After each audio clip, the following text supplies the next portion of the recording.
Let's begin with the why. Why is the digitization of out-of-print and under-copyright books such a subject?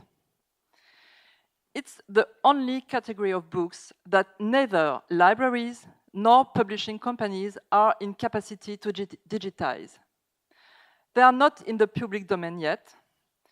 Digital rights have to be negotiated with authors or right holders one after one. They are no more commercially available. There is no incentive to put them back to the market for editors. The consequence is that these books are deprived of digitization and in risk to stay out of access until they enter slowly and in risk year after year in the public domain. Why have the French government, allied with publishers, authors, French National Library, decided to set up a project of mass digitization of these works? Once digitized, out-of-commerce and under-copyright books get a second life. They were hidden in the depth of the French National Library, largely ignored, often forgotten. They get their discoverability back. They can be read on all kind of devices by all kind of readers. They become also available to print-disabled persons. Those reading in French appreciate the growth in number of e-books available resulting from this mass digitization project. Of course, digitization doesn't replace physical conservation of books. It contributes to preserve books by reducing the manipulations of the most fragile ones, making possible their digital consultation. Acidity problem of paper produced after 1880 and before 1950 make a lot of books less resistant than older ones.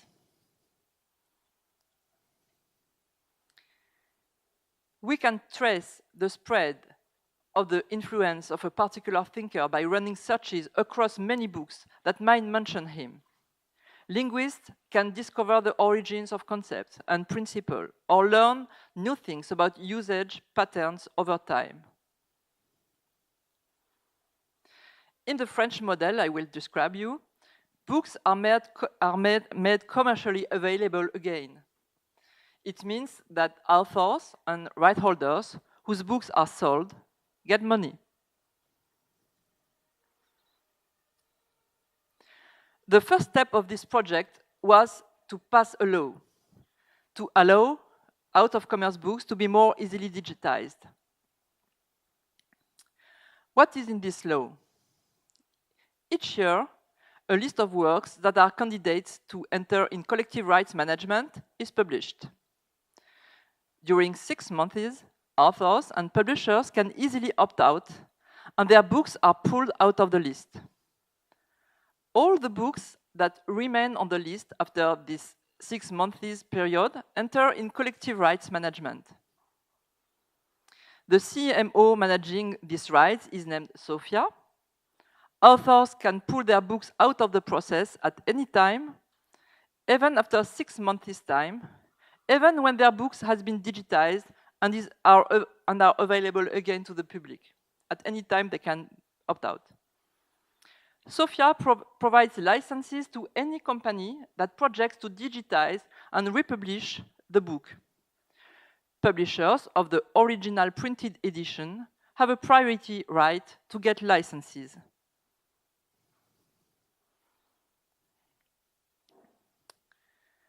How are the works chosen? How are we setting up this annual list? It's written in the law. A committee had, we'll see later why I use the past tense, had the responsibility of the selection of books that figured on each list, composed of 7 members appointed by the Ministry of Culture, with 3 author representatives, 3 publishers' representatives, 1 representative of the BNF, Bibliothèque Nationale de France. The project had been discussed with all stakeholders, authors, publishers, French National Library, and all seemed to be okay. But in May 2013, a group of authors protested against this law and sued the government. First, they argued at the Constitutional Council that the law was not consistent with French constitution.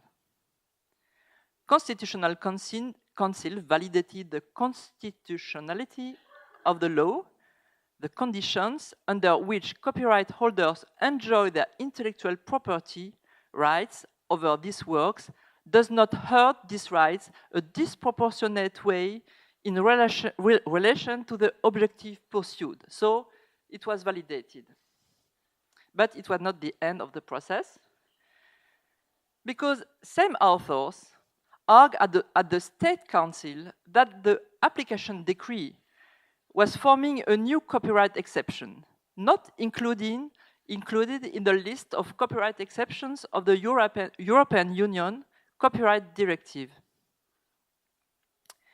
Considering for the most part that this decree did not raise any problem of legality, the Council of State nevertheless stayed the proceedings and submitted a preliminary ruling to the Court of Justice of the European Union. So the suspense was during a very long time. Without having condemned as a rule the French system of out of commerce and in copyright books, the Court of Justice of the European Union has formulated several criticisms. The State Council draws the consequences by pronouncing a partial nullity which affects only some articles of intellectual property code. He was careful to point out that the other provisions of the decree concerning the out-of-print books database, collective management, and advertising measures were fully in line with European Union law. It also states that its decision does not produce by itself any effects likely to call into question the validity of contracts previously signed. The system of out-of-commerce and in-copyright books will continue in strict compliance with applicable rules and in the common interest of authors, publishers, and the public. So,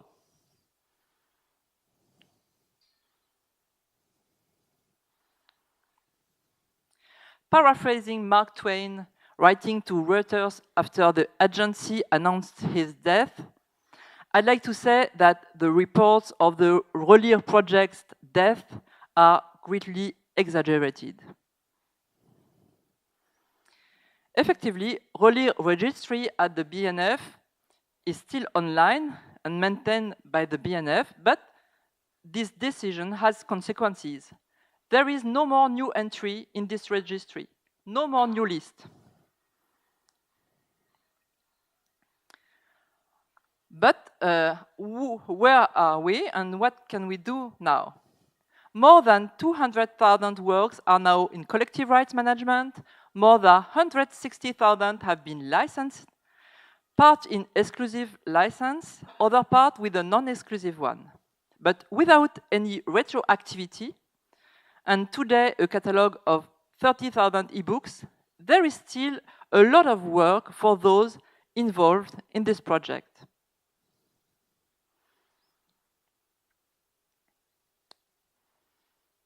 Four main organizations play an active role in the Relire project.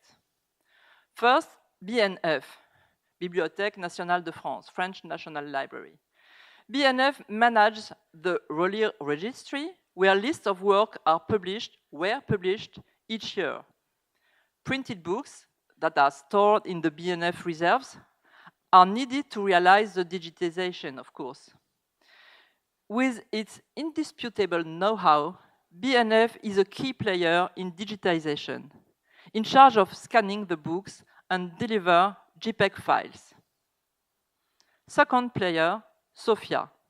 SOFIA is the organization in charge, by the law, of collective rights management of the works entered in the earlier projects. Third, FeniXX. Any organization or individual can ask SOFIA for licenses in order to digitize and distribute books. But a company was needed in order to scale up digitization. That's why publishers set up a company named FeniXX. It makes digitization happen more effectively, pushing costs down with preserving high quality. Fourth, CNL. CNL is an independent national agency that funds, promotes, and strengthens the capacity of the whole book chain. Today, CNL finances 100% of digitization costs engaged by BNF for this project, and 70% of EPUB PDF production costs engaged by FeniXX. The first task of FeniXX company is to get licenses in order to be authorized to digitize the books. It operates in two ways: by concluding contracts with publishers who already have got exclusive licenses from SOFIA, or by asking directly to SOFIA non-exclusive licenses for works figuring in the earlier registry. Then, FeniXX has been able to order to BNF the digitization of 147,000 works. BNF has digitized more than 103,000 books, and 66,000 of them have already been delivered to FeniXX. What FeniXX gets from BNF are JPEG files. What does FeniXX do with the JPEG files it is getting from BNF? It does OCR. It produces EPUB or PDF files. It produces metadata. It delivers the EPUB or PDF files to BNF. In order to distribute and put the ebooks on sale by e-resellers, it asks publishers to put an ISBN and a price on each work. It put ISBN and price on works it has directly licensed. We are lucky enough to have here Sebastien Cretin, who is working in the FeniXX team. And Sebastien is in charge of digitization and is the best place to explain us how he's doing and to share with us some of his manufacturing secrets. So, Sebastien.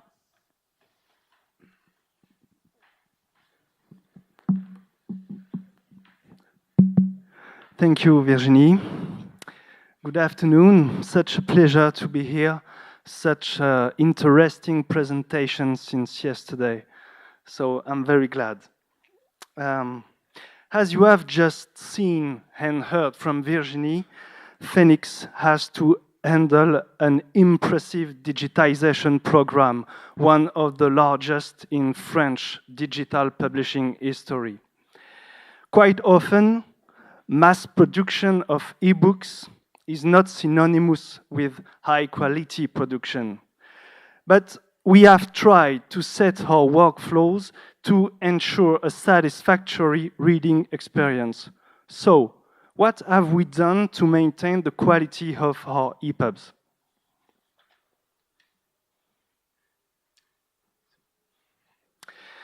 During the work on the images and the results of the optical character recognition process, operators can provide semantic information about the parts of the book and about the blocks of text within. The goal is to limit the contents that will remain semantically neutral. So, dedications, epigraphs, copyrights, summary of the book, short biography of the author, press quotes, etc., etc. All these contents are identified to be distributed in separate XHTML chapters in EPUB, with, of course, for direct access, links in the nav document and in the inner table of content. You may have noticed on the code fragment reproduced here that EPUB type semantics are included, also HTML5 tags. So reproduce EPUB 3 containing elements of native accessibility. I would like to say here that the improvement of this native accessibility is the main goal for the upcoming years. And of course, we are going to use ACE, the DAISY Consortium's accessibility checker. Actually, the work has already begun.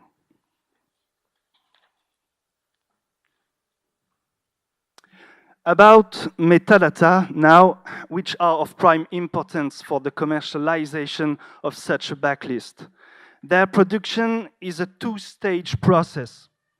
Firstly, in parallel with the main workflow, there is a shorter one in which operators focus on 4 contents that concentrate much of the editorial information: the cover, the back cover, the title page, and the copyright page. For instance, from the title page, the author's names and roles, the book's title, the volume numbering, the publishing date or the publisher's name can be retrieved and indexed in our database. Once the EPUBs are produced, the second step of metadata production consists in running algorithm to generate keywords and named entities, as Virginie has said soon earlier.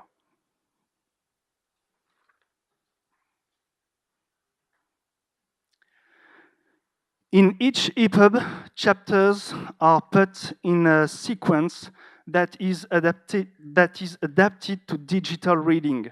For instance, if the necessary contents were in the paper book, the EPUB opens with the following chapters: cover, summary, title page, inner TOC, dedication, epigraph, and it ends with the following ones: author biography, press quotes, original copyright, and an extra chapter giving information about the digitization program and the subscribe license.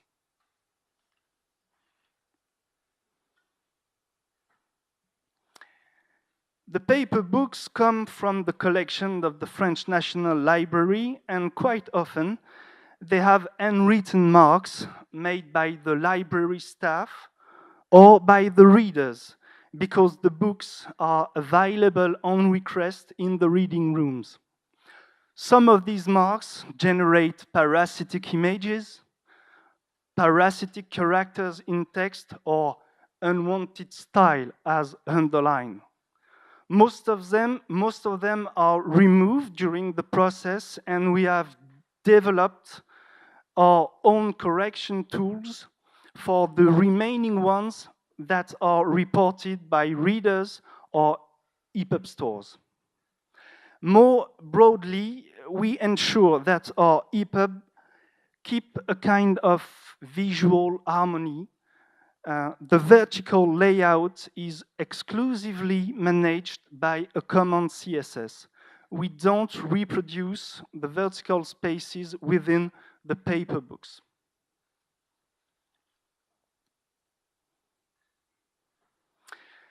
When the digitization program started in 2014, we used regular expression on thousands of XHTML files to check the OCR process and to identify its most common failures.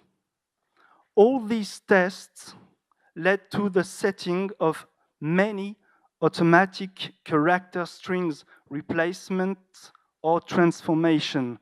The list here is not exhaustive at all. Last point. The original cover of the paper book is retained except it's damaged or without any editorial information. In that case, we produce a typographical cover. Its design and colors depend on the classification of the book, if it's art, if it's science, or fiction. So, in reading apps and websites, you have an alternation of original covers and typographical new ones. Thank you for your attention.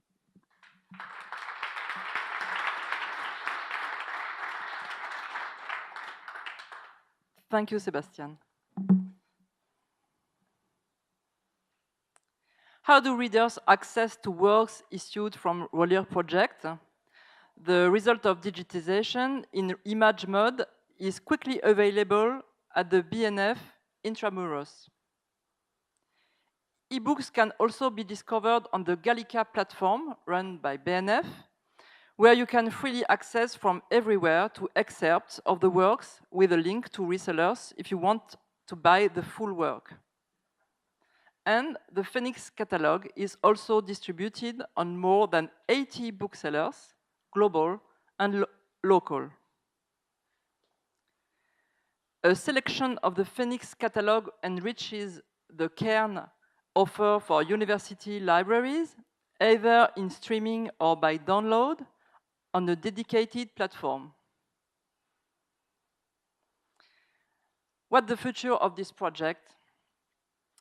It depends on the final text of the European Directive on Copyright, which is now being discussed. The vote of this new directive is announced for the end of the year. French government, but also several other governments of countries using extended collective rights management systems, try to convince representatives of the necessity to take in account the efforts already made by members of the European Union to digitize their written heritage. Thank you for your attention.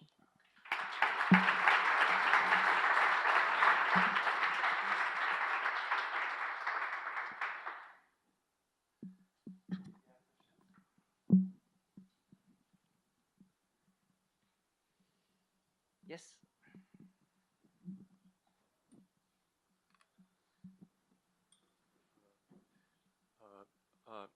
I wonder, is there any manual proofreading of the digitized books or e-books? You spoke about the automatic corrections, but... You want to know how many people are working on digitization? Are the books proofread by humans, or the digitized text? No, of course not. How work consists in developing tools that control automatically this extraordinary numbers of books. Yeah, but is the quality good enough? How much errors may be left in the text? It's very hard to answer. We know that there are problems sometimes with the OCR process, but I can tell you that today less than 100 errors have been reported by readers or EPUB stores. Okay, that's impressive. This does not mean that there are not much, but it's quite a good information for us. Yes.